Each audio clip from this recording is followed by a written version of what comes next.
Welcome into our first episode of the Captain's Log. I'm going to try and make this a regular thing. We'll see how it goes. It'll be uploaded to YouTube eventually. And I think that it's going to be a good opportunity for me to verbally walk through some notes and details of different recruitments.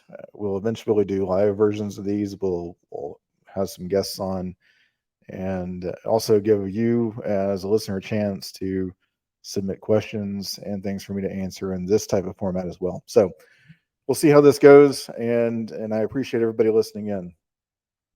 Obviously, you're listening to this. We had the commitment of David Stone on Saturday evening, August 26th. This had been an interesting week to say the least. If you go back to a week ago Saturday, the sources that I had been talking to on the OU side were very confident. But in talking to Miami, there was a strong sense of confidence from their side that they had multiple family members of David's on board with the plan of Miami being the choice. And there was a confidence that they were going to win out with that based on uh, who they had on their side and also the history of delayed commitments and David deferring to those family members in other instances. And what that really came down to was a an inflection point or a point of decision where we knew that the announcement was coming up, and the only question, the only variable that was outstanding in my mind after talking to sources was, would David go with what he wanted to do, which at that point it was clear. And if you just look at his activity either on social media and the fact that he's been back and forth to OU so much over the last few weeks and months, I think it's not hard to figure out that OU is where he has wanted to go, and you don't really commit or try to commit to a school three different times if that's not where you want to be. So the question in my mind was, would he do what he wanted to do? Would that decision be in his hands primarily, or would he defer once again to family and go that route? Miami at that point was very confident that the family opinions were going to win out and that David was coming around to that line of thinking. Fast forward to I believe it was Tuesday, Monday or Tuesday, I started to get word from the Miami side that there was some wavering on their part about what David wanted to do and in which direction he might go for the decision.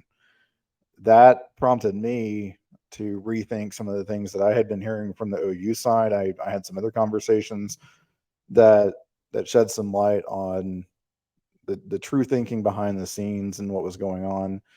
And at that point, I started to circle back around and believe that OU was in a stronger position here, just because when you start hearing things that line up from both sides of the equation, that really solidifies my thinking about any recruitment, but especially this one where you're not really gonna you're not really gonna get a clear picture depending on who you're talking to. You have to evaluate it from both angles and then determine what makes the most sense and try and filter information as best you can.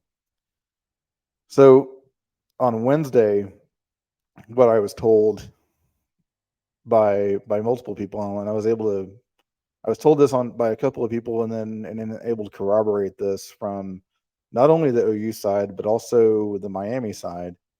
But I got word that he had called the OU coaches on Monday evening.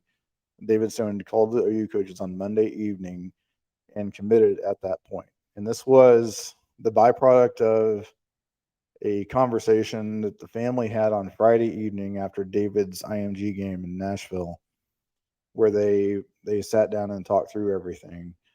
There was apparently some back and forth over that weekend there about just what that was going to look like and what the final decision was going to be. Ultimately, it was left in David's hands to choose. He called Bates on Monday and committed at that point. And then the other thing that made me confident in this information, not only was I able to get this corroborated by multiple sources on the OU side. But I had somebody on the Miami side who said, yeah, that call was made. And I asked if the Miami staff had received a similar call or if he had in any way committed to them as far as this source understood.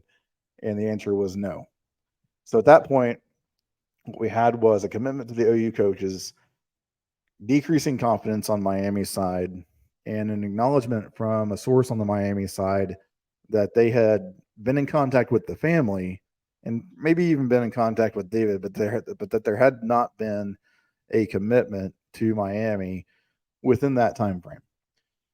And that stayed true throughout the entire week. So there was ongoing communication between the Miami staff and members of David's family. And I think at that point, it was to a certain degree, probably the family and even David just laying down the smoke screen, trying to keep suspense built up for the announcement. And there's a lot of speculation about, when did David talk to the Miami staff? What did he tell them during that week? All I know is that ultimately there was not ever a point at which David told the Miami staff that he was committing there or that they were the pick. It just didn't happen based on what I've heard from multiple sources. And then on Saturday evening, the only kind of hiccup in this whole process was I think you had David telling members of the team on the sideline during the first half of the game, that he was going to pick Miami. A Michigan State writer got word of that and flipped his pick over to Miami as a result of that. Obviously, David commits during halftime, and there's a lot of narratives and things floating around out there about what really happened, but the timeline and the events that I just laid out are what I have in my understanding based on talking to multiple sides of this. I'm pretty confident in that information. Now, I think you go into what's next for OU on the defensive line. You have Dominic McKinley, who is scheduled to announce on September the 1st.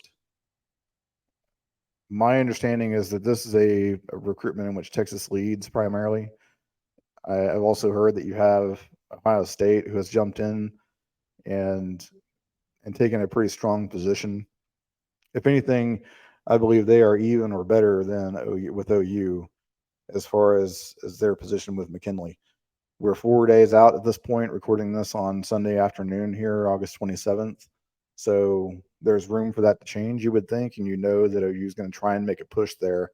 I think that's a very difficult hill for them to climb at this point, and I don't anticipate that going OU's way. On September 8th, you have Nigel Smith, and I've said on a couple of podcasts and on the site that Nigel Smith is about as solid as you can get for a recruit at this stage. Aside from a player that's committed, I don't know that you could be any more solid to OU than what Nigel Smith is right now. He has enjoyed his process. He has been a little bit more low key about that than some, but at the end of the day, he has never wavered in his decision and his commitment to that, even though there hasn't been a public commitment. He's again been as solid as you can get, and I don't anticipate any drama there when it comes to Nigel Smith and his decision on September 8th.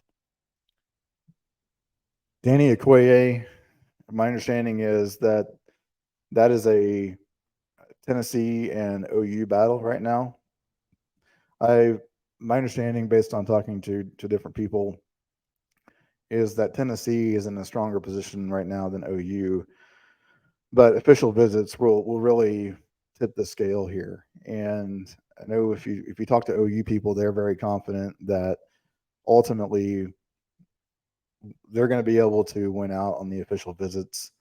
And I don't think it hurts that David Stone is in the boat and will be part of that recruitment for sure. So we'll just have to see, how that plays out.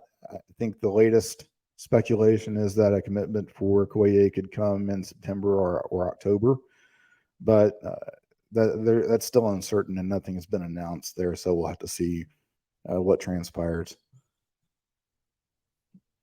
With Williams Winery, I don't really even want to address this until we get a little bit further in. Just know that OU has not stopped recruiting him, and they're not going to stop recruiting him. Uh, I don't really see David Stone having much of an impact here, just as far as his overall decision. Some may differ in their opinions on that, but that's mine. He's going to make his own call, and there were factors in Winery's recruitment and decision that extend beyond anything that David Stone might have an influence over at this point. So we'll see. But just know that OU has not given up there, and the door is not closed. Especially if Williams Winery does not flip to OU. I've had a few people ask if there's other defensive linemen that OU might try and circle back to. One of the names that I've heard is C.J. Jackson, who is currently a Georgia Tech commit, and he's somebody that was at one of OU's camps back in June. I got a chance to see in person. I know that the OU staff is thinks pretty highly of him. Watching his film, I'm a bigger fan of C.J. Jackson than I am of Zena Amozulu, but who has been consistently high on the OU board.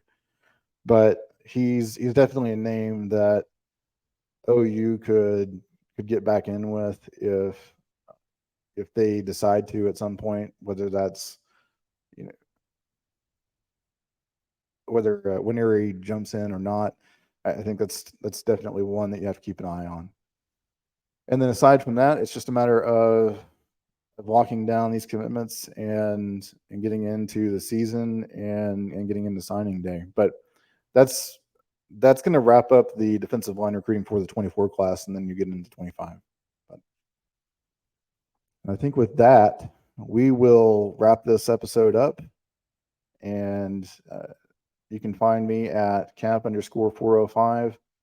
You can find the website account at crimson_cap on X or Twitter.